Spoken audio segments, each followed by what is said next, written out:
ফ্রান্সের নতুন আইন, ফ্রান্সের এই সুখবর কেউ মিস করবেন না। আজকের এই ভিডিওটিতে আমি শেয়ার করব ফ্রান্সের দারুণ দারুণ সুখবর। এই সুখবর এবং এই সুখবর যদি আপনি ঠিকমতো কাজে লাগাতে পারেন তাহলেই ফ্রান্সে অনেক কিছু করতে পারবেন। বিশেষ করে একদম নতুন যারা ফ্রান্সে এসেছেন, পরবর্তীতে যারা আসবে তাদের জন্য আজকের এই ভিডিওর প্রতিটি সেকেন্ড অনেক ইম্পর্টেন্ট। তাই আমি আপনাদের রিকোয়েস্ট করব আজকের এই ভিডিওটি কেউ সম্পূর্ণ না দেখে যাবেন না। আর আপনি যদি আমার চ্যানেলে নতুন হয়ে থাকেন অবশ্যই চ্যানেলটি সাবস্ক্রাইব করতে ভুলবেন না। ফ্রান্স আগে শুনবেন, ফ্রান্সের সরকার একদম স্পষ্টভাবে বলে দিয়েছেন এখন ফ্রান্সে আসে একদম পানির মতো সহজ। কিভাবে আসবেন, কোন প্রসেস অবলম্বন করে আসবেন এই বিষয়টা আপনার জানার নেই। তো আমি আজকে শেয়ার করব ফ্রান্সের সরকার এখন একটি সুযোগ সবাইকে দিচ্ছে। এই সুযোগটি হচ্ছে বাংলাদেশ থেকে যাদের আগ্রহ রয়েছে ফ্রান্সে আসার তারাই আসতে পারবে। কিভাবে আসবে?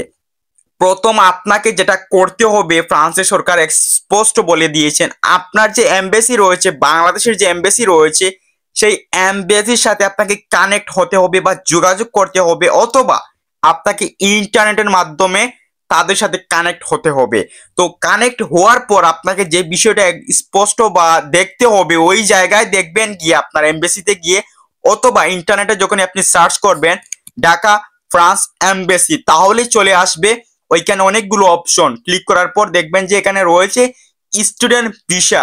এই স্টুডেন্ট ভিসায় আপনি ফ্রান্সে আসতে পারবেন। তো স্টুডেন্ট ভিসায় আসতে হলে কি কি ডকুমেন্টস এর প্রয়োজন বা পড়ার যোগ্যতা, পড়াশোনার যোগ্যতা, সার্টিফিকেট, এই সম্পর্কে একটু বিস্তারিত জানা খুবই ইম্পর্টেন্ট। যেমন আপনি যদি ফ্রান্সে স্টুডেন্ট ভিসায় আসতে চান আপনাকে মাস্ট মাস্ট আপনাকে উচ্চ শিক্ষিত হতে হবে, আপনার সার্টিফিকেট থাকতে হবে এবং আপনার পড়াশোনার লেভেল হাই হতে হবে, তাহলে আপনি ফ্রান্সে আসতে পারবেন।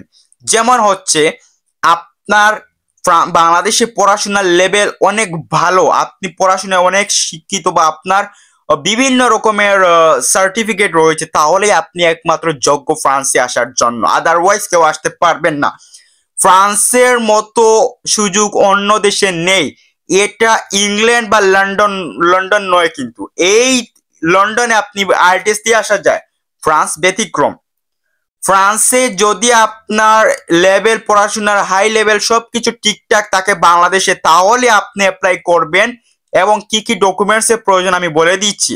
আপনার পাসপোর্ট লাগবে, দ্বিতীয় হচ্ছে আপনার পাসপোর্ট সাইজের ফটোর প্রয়োজন হবে, আপনার বাংলাদেশের ভোটার আইডি কার্ডের প্রয়োজন হবে এবং ভিসার ফি দিতে হবে।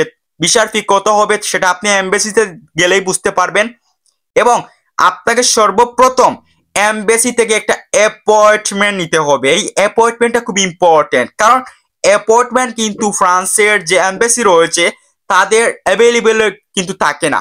যে আপনাকে কত তারিখ দেবে অ্যাপয়েন্টমেন্ট, কয় মাস পরে দিবে, কত দিন পরে দিবে সেটা বলা মুশকিল। তবে আপনাকে কন্টিনিউ চালিয়ে যেতে হবে। আপনাকে অবশ্যই খেয়াল দিতে হবে ওয়েবসাইটে গিয়ে, অথবা সরাসরি আপনি যোগাযোগ করতে পারেন এমবেসির সাথে, তাহলে হয়তোবা আপনি পেয়ে যেতে পারেন ফ্রান্সের যে এমবেসির অ্যাপয়েন্টমেন্ট। তো অ্যাপয়েন্টমেন্টে যাওয়ার পর আপনাকে কি কি দিক নির্দেশনার প্রয়োজন, কি কি প্রয়োজন ডকুমেন্টস, এই সমস্ত যাবতীয় বিষয় তারা বলে দিবে। এবং আপনাকে ইন্টারভিউর জন্য একটা অ্যাপয়েন্টমেন্ট এমবেসি থেকে প্রোভাইড করা হবে, এমবেসি থেকে দেওয়া হবে। এই ইন্টারভিউ খুবই ইম্পর্টেন্ট। এই ইন্টারভিউতে যদি আপনি ঠিকঠাক মতো দিতে পারেন তাহলে আপনার ভিসা 1 মাসের মধ্যে দিয়ে দিবে। সর্বোচ্চ ইন্টারভিউ দেওয়ার পর 1 মাস, 2 মাস, 1 মাস সর্বোচ্চ আপনাকে নিবে। এই 1 মাসের মধ্যে আপনাকে জানিয়ে দেওয়া হবে আপনাকে ফ্রান্সের ভিসা দিবে কিনা। আর এইভাবেই ফ্রান্সে খুব সহজে আসা যায়। ফ্রান্স দিল এই সুখবর। আশা করি বুঝতে পেরেছেন। আজকের এই ভিডিওটি কেমন লাগলো কমেন্ট করবেন। নতুন হলে চ্যানেলটি সাবস্ক্রাইব করতে ভুলবেন না। সবাই ভালো থাকবেন, সবাই সুস্থ থাকবেন। আল্লাহ হাফেজ।